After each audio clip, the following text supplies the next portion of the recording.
Dans une certaine mesure, Jacques Chirac aussi est handicapé par cela. Donc, à l'inverse, on a des hommes qui, à mon avis, Bernard Tapie n'a pas les qualités requises pour être président de la République. Je le dis, c'est mon sentiment, en tout cas, c'est mon sentiment. Mais il risque de faire des scores. Il risque de faire des scores, de troubler le jeu politique. Un mot sur Berlusconi et l'Italie, auquel on pense évidemment lorsqu'on pense médiatisation. C'est exactement la suite de ce que je viens de dire. Et là, on a la réussite, c'est-à-dire qu'on a Berlusconi. Je ne compare pas quand même tout à fait les deux personnages, mais c'est vrai que par certains côtés, ils se ressemblent bigrement, et que Bernard Tapie risque d'être un petit peu dans la roue du phénomène Berlusconi. Il y songe sérieusement, en tout cas. Mais vous qui êtes un homme de communication, un professionnel, vous pensez qu'on peut fabriquer un président, comme ça s'est fait, ou un Premier ministre? Je pense que l'on peut fabriquer un président. Je pense qu'on peut fabriquer un président. Ça suppose aussi qu'il se laisse fabriquer. Nous allons continuer à regarder l'actualité en revenant en Dordogne cette semaine. L'actualité dans notre département a été marquée par un certain nombre de tensions autour de la fraise et des producteurs de fraises. Regardez.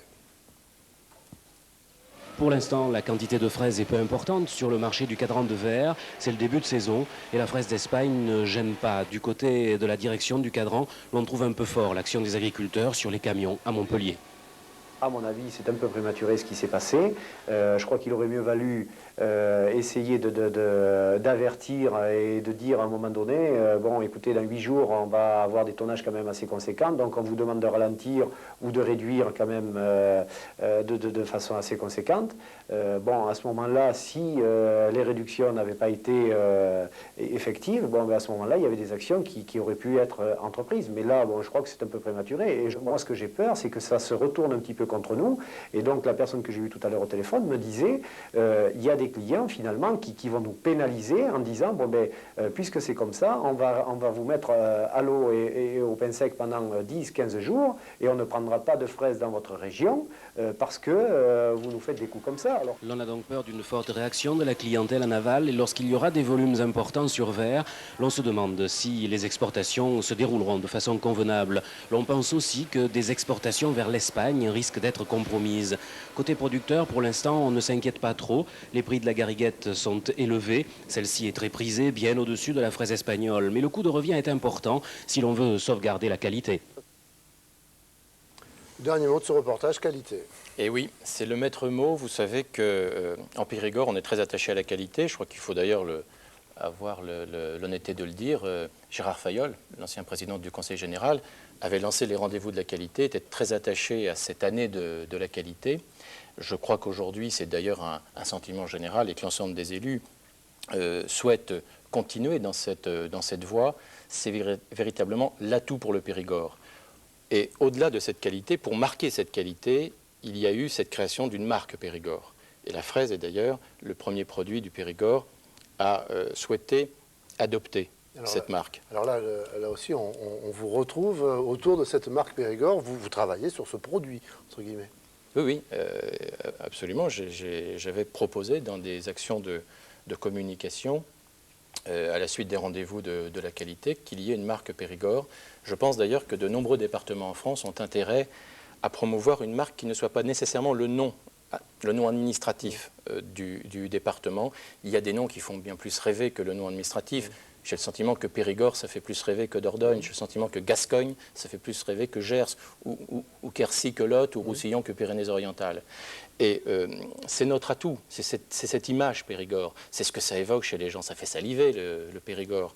C'est vrai pour le tourisme, c'est vrai pour nos produits type fraises ou vin, ou noix, ou truffes.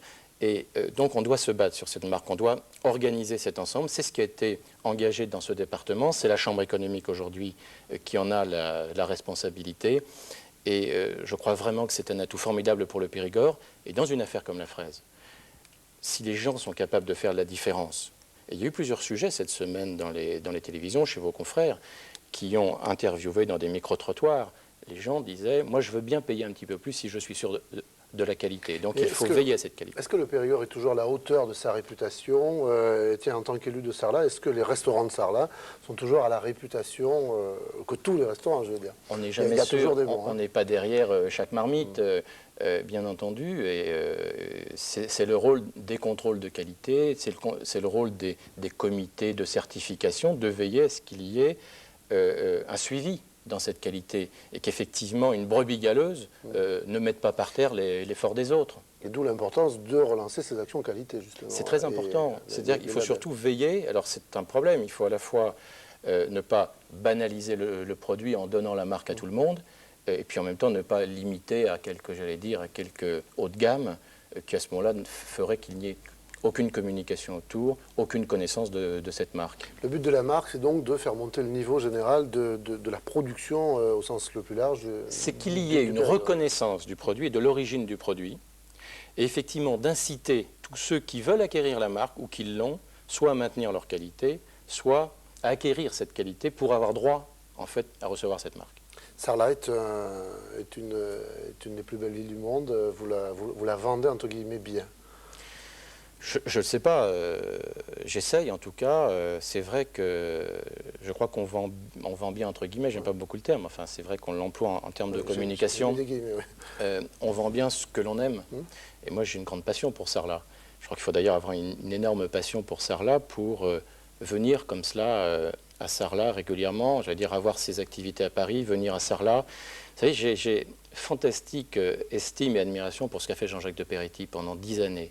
Pendant 10 années, c'est que Jean-Jacques de Peretti était présent, il était dans l'opposition, et il venait régulièrement à Sarlat. Je dis qu'il faut vraiment avoir un grand amour pour une ville, alors qu'il avait d'autres occasions, il avait des occasions d'aller ailleurs, voir à Paris, de faire carrière à Paris, et ce qui veut dire qu'on aime le Périgord, on aime Sarlat. Et c'est assez facile après d'être convaincant. Plus facile de vendre au Sarlat que le Creusot, on va dire. Ça, on peut aimer le Creusot. Tout le respect que je peux avoir pour les Creusot. Je crois personnellement, et là c'est le professionnel qui parle, je pense que l'on peut vendre, je vais dire n'importe quelle ville, je cite souvent l'exemple de Fresnes, je regrette que la municipalité de Fresnes ne sache pas vendre sa ville. Et que les gens ne connaissent Fresnes qu'à travers sa prison. Il y a d'autres choses à Fresnes, encore faut-il communiquer pour cela. Et Sarlat, nous on a la chance d'avoir au départ un certain nombre d'atouts, on a aussi des handicaps, on sait, je crois, mettre en valeur les atouts, c'est ça qui est important. Dernier sujet de la semaine pour cette émission, on va rester à Sarlat puisqu'il y a eu hier et aujourd'hui, jeudi, vendredi et samedi, pour être précis, le forum consacré à l'emploi, reportage d'ambiance signé Gilles Ray.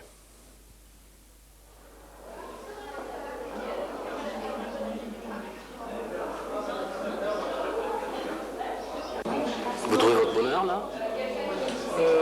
On cherche. Qu'est-ce que vous cherchez? Moi je cherche un travail dans le commerce. Et je vais finir mes études l'année prochaine. J'espère grâce à ce forum pouvoir trouver un emploi. Mais bon, pas évident.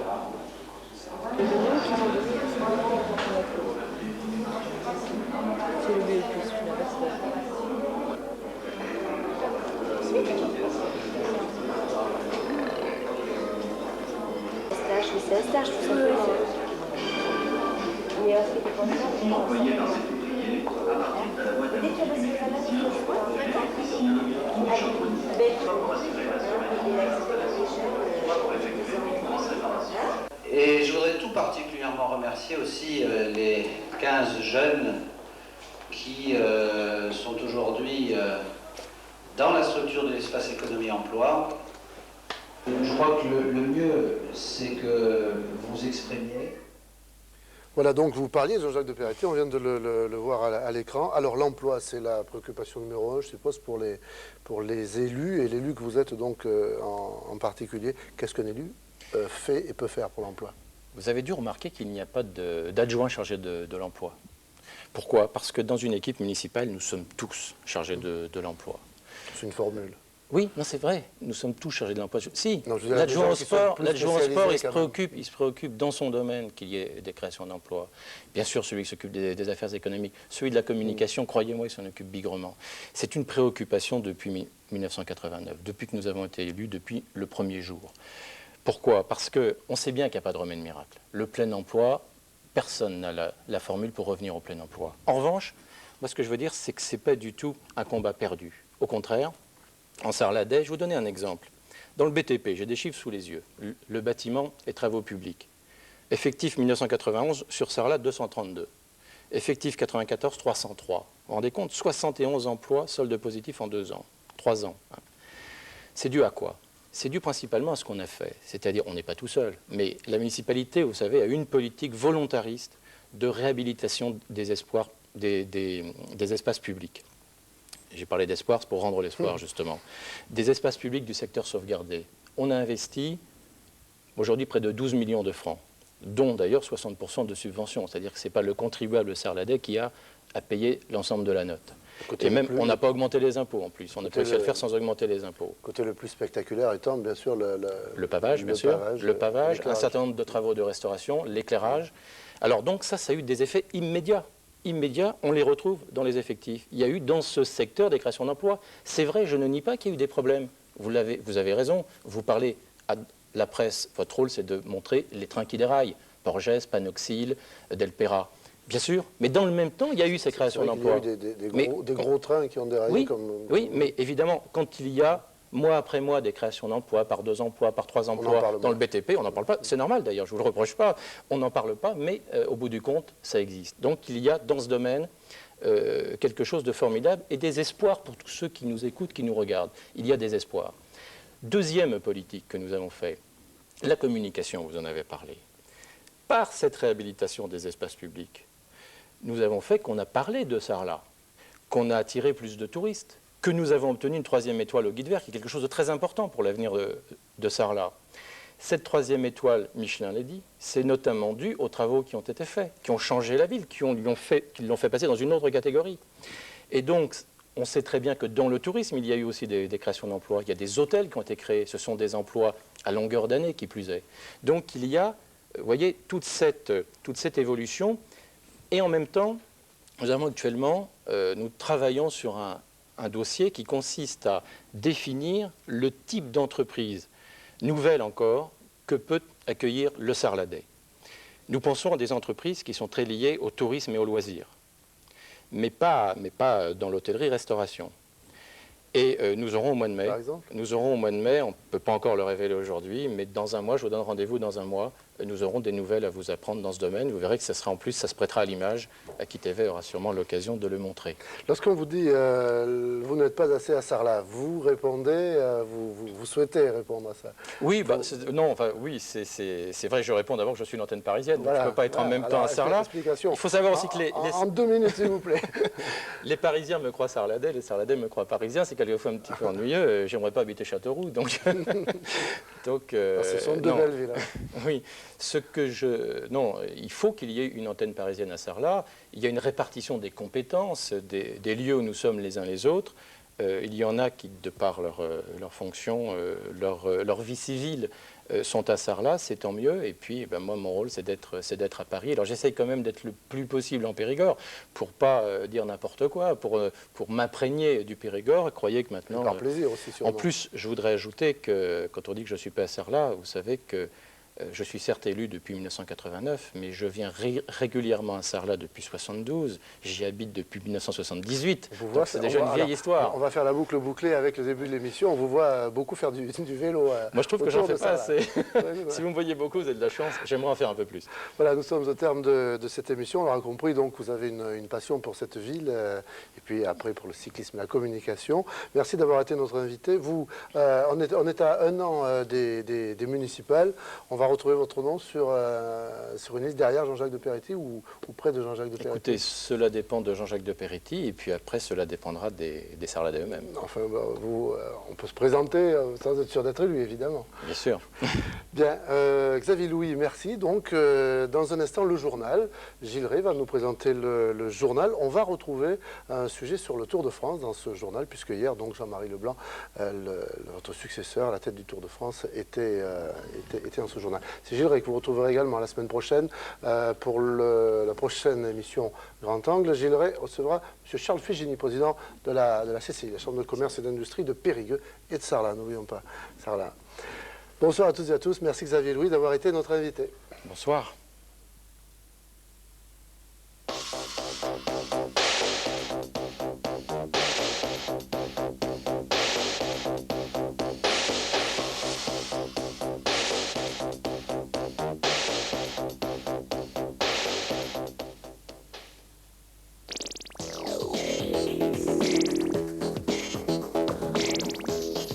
Vous regardez regardez régulièrement Aki TV.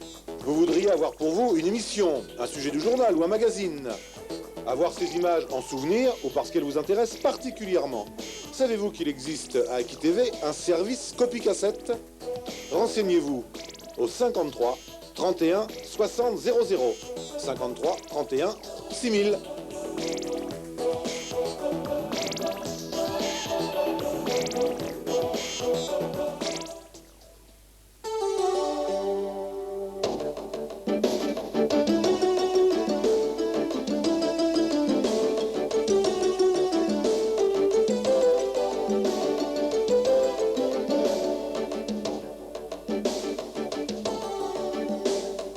Au sommaire de ce journal, Jean-Marie Leblanc était en Dordogne pour préparer les 3 étapes du Tour de France de cet été. Les réactions dans ce journal de Claude Jarac, qui est président de l'USP, à propos de l'éventuelle mise à disposition de la nouvelle salle de Boulazac. Et puis boulangerie de Prigorieux, eh bien, les clients étaient au rendez-vous ce matin pour chercher leur pain. Côté météo, variable sur le baromètre d'Aki TV. Et puis en deuxième partie, nous retrouverons le magazine Dordogne. Le Tour 1994, il restera 3 jours en Dordogne, les 10, 11 et 12 juillet. Trélissac, Périgueux et Bergerac seront villes étapes. C'est à coup sûr un événement rare dans l'histoire du Périgord, mais également dans l'histoire du Tour de France. Jean-Marie Leblanc, le directeur de la Société du Tour de France, est venu en Périgord pour bien marquer cet événement d'une pierre blanche, évidemment. À 80 jours du passage de la grande boucle dans notre département, Jean-Marie Leblanc, le directeur de la Société du Tour de France, a pris la peine de se déplacer, ce qui est relativement rare, pour rencontrer les organisateurs du Tour en Dordogne. Il est vrai que 3 jours dans le même département est une chose rare pour le Tour, chose rare qui n'est d'ailleurs jamais arrivée dans l'histoire de la grande boucle. Oui, vous avez raison de souligner que c'est exceptionnel puisque ça ne se produit d'ordinaire que pour le grand départ, le départ général du Tour de France, où nous restons 3 jours pour le prologue, la première étape et le départ de la deuxième étape dans un département ou une ville. Il y a une belle étape qui est l'étape Périgueux-Bergerac. Là aussi, on peut se rappeler de l'étape Bergerac-Périgueux d'il y a quelques années. Oui. Est-ce que le Tour peut se jouer là? Se jouer, tout d'abord je ne le pense pas et ensuite je ne l'espère pas, car il reste encore presque 2 semaines de course et il serait dommage que le Tour soit déjà joué, pardonnez-moi, mais aussi vite. Nous espérons que le suspense durera plus longtemps. Important, oui, parce qu'il est de tradition qu'après une dizaine de jours de course, on fasse disputer dans le Tour de France ce qu'on appelle la première étape de vérité, un contre-la-montre d'environ 60 km, qui fixe la hiérarchie, qui fixe déjà les valeurs et qui provoque déjà des écarts. À cet égard, c'est bien sûr important. Jean-Marie Leblanc a ainsi pu présenter aux Périgourdins le profil des 3 étapes qui vont se dérouler au mois de juillet dans notre département. Jean-Marie Leblanc, entouré du comité d'organisation, un comité d'organisation présidé par le très célèbre Valentin Huot, qui a quelques souvenirs du Tour et du Tour en Dordogne singulièrement. C'était à 2 jours de l'arrivée. Et j'étais fatigué, j'avais un accident sur la Côte d'Azur. Ma foi, je crois que j'ai terminé 40e par là, mais je suis très heureux de... Comment était le public autour de vous? Parce que ça passait chez vous quasiment. Oui, il pleuvait aussi, mais le public était très... j'ai beaucoup apprécié les applaudissements, ça ne peut pas être autrement. Ma foi, ça c'est un souvenir, bien sûr, qui demeure, mais ce qui me fait le plus plaisir, c'est d'avoir apporté ce que... j'ai pu pour que ce tour se produise une fois de plus dans notre département. Et puis ma satisfaction se situe rien que pour cela. C'est l'enthousiasme des autres, quoi. Je l'ai fait pour les autres. Voilà, Jean-Marie Leblanc est donc directeur de la Société du Tour de France. La marche pour l'emploi est en Dordogne à partir d'aujourd'hui. Elle y restera quelques jours. Partie de Carmaux le 6 avril. Interville, vous en avez sans doute déjà entendu parler. C'est le jeu qui existe depuis des dizaines et des dizaines d'années sur TF1 et qui oppose 2 villes au cours de compétitions plus ou moins originales. Demain soir, c'est la ville de Sarlat qui entrera en jeu face à Cahors. Mais toutes les épreuves se dérouleront à Cahors. Pour en parler ce soir avec nous, Xavier Louis, l'adjoint à la communication de la ville de Sarlat. Bonsoir. Bonsoir. Alors, d'abord, comment la ville de Sarlat s'est-elle retrouvée dans le jeu à Interville? C'était une formidable opportunité à saisir, puisqu'en fait, 16 villes seulement sont sélectionnées à travers la France. Et nous avions la chance à la fois d'avoir des liens étroits avec les producteurs depuis 1990. Vous vous en souvenez, quand Sarlat avait rencontré la ville de Cognac, et nous avions gagné d'ailleurs, à Sarlat en duplex avec la ville de Cognac. Et puis, le fait que nous avons maintenu donc, ces liens grâce à l'antenne parisienne de la communication de la ville de Sarlat et que nous avons donc pu obtenir cette participation dans cette Interville, dans cette reprise d'Interville. Il faut signaler que c'est une reprise de l'émission Interville. D'accord. Donc beaucoup de chance pour la ville de Sarlat, mais est-ce que ça coûte quelque chose quand même à la ville? On ne sait pas encore combien ça coûte coûtera pas très cher. Je vous rappelle qu'en 1990 d'ailleurs, alors qu'on avait annoncé un coût très élevé, ça n'a rien coûté à la ville de Sarlat, ça a même laissé 10 000 francs, tout est pour tout. Donc vous voyez, en fait, donc ça coûte, d'abord ça coûte surtout une formidable mobilisation, d'abord de ceux qui participent à l'émission, les sportifs, mais plus encore de ceux qu'on ne voit pas, qui sont les équipes techniques qui sont sur place déjà depuis samedi avec les équipes techniques de la ville de Cahors. Je crois qu'il faut les remercier parce qu'on ne les verra pas beaucoup à l'antenne. Ce sont tous ceux qui préparent les décors, qui préparent le jeu, qui ont transporté tout cela, qui ont par exemple remis en route une chose extraordinaire qui s'est passée. Il fallait retrouver une table tournante. Vous imaginez vers un jeu extraordinaire, vous savez, c'est le principe d'Interville.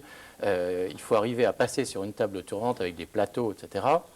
Et cette table tournante, il n'y en avait qu'une, elle était à Bordeaux, elle était a priori en mauvais état.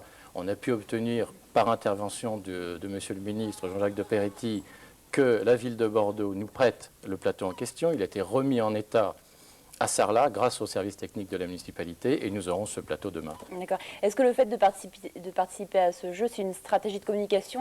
Qu'est-ce que ça rapporte en fait à la ville de Sarlat? Vous avez raison, c'est aussi une stratégie. C'est d'abord une animation. C'est important qu'il y ait au fond mais ça ne se passe une pas animation. À Sarlat, en même temps. Ça ne se passe pas à Sarlat, mais je vous rappelle qu'il y a un téléspectateur, plus d'un téléspectateur sur 2 depuis le début du jeu qui regarde cette émission et plus d'un Français sur 5. Vous imaginez ce que ça veut dire.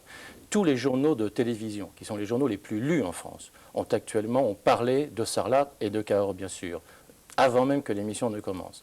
Avant même que l'émission ne commence, une formidable retombée en termes médiatiques, effectivement, pour Sarlat. Et j'ajoute une chose. Nous avons choisi volontairement, nous avions le choix, de passer, grâce à nos bonnes relations avec la production, de passer dans les derniers. Nous passons quasiment les derniers. Pourquoi? Parce que nous savons que ce qui est important pour Sarlat et l'ensemble du Sarladais et du Périgord, c'est de ramener les touristes hors saison, c'est-à-dire après le 15 août en fait. C'est à ce moment où on commence à retrouver des possibilités en capacité, qu'on est content de pouvoir remplir à nouveau les hôtels. Donc on préfère qu'il y ait, c'est bien une stratégie de communication, vous le savez, qui est d'étaler la saison touristique et Interville participe à cette stratégie. D'accord. Alors en plus, à chaque fois dans ce jeu, les villes concurrentes sont présentées aux téléspectateurs à travers quelques images et puis un commentaire aussi. Et là, ça va se passer donc de façon un petit peu particulière puisque c'est une petite fille qui va lire ce commentaire. Elle s'appelle Lucie. Elle est avec nous ce soir. Bonsoir Lucie. Bonsoir. Donc tu vas passer demain de ce soir devant des millions même de téléspectateurs. Est-ce que tu n'as pas trop le trac? Si, quand même. Enfin, là, ça va, mais demain soir, on verra. Oui. Je crois que oui, j'aurai sûrement le trac. Est-ce que tu t'es entraîné beaucoup? Donc c'est toi qui vas lire un commentaire sur la ville de Sarlat. C'est toi qui l'as écrit? Ah non, on me l'a donné déjà. Et puis, j'ai plus qu'à caler le texte sur les images. Tu t'es entraîné déjà? Oui. Ben, écoute, nous, on va te proposer de t'entraîner en direct, maintenant. Oui. On s'est procuré donc, les images qui vont passer demain soir sur TF1. Et on va te donner l'occasion de le faire maintenant, de nous dire ce commentaire sur les images. Voilà. Si on peut avoir les images maintenant. Vas-y. Bonsoir, je m'appelle Lucie et j'ai la chance d'habiter Sarlat. Je crois que c'est la plus belle ville de France, avec plein de maisons en pierre jaune et des toits comme on en voit dans les contes de fées.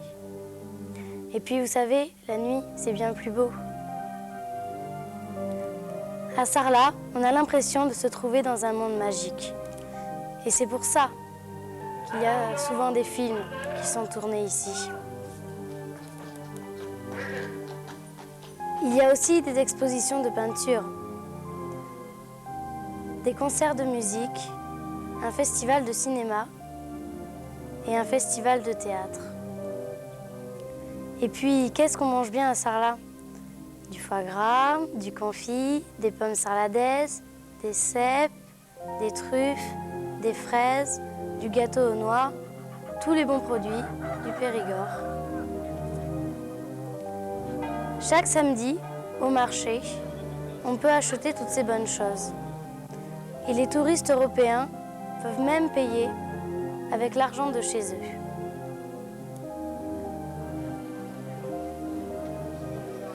Ils savent que Sarlat, c'est la capitale du foie gras. Venez me voir à Sarlat. Toute l'année, c'est un air de fête. Voilà une belle promotion pour la ville de Sarlat. Ça s'est passé comme tu voulais? Oui, oui, ça Ça va. a été parfait. C'est excellent. Je crois qu'elle a bien compris le calage, effectivement.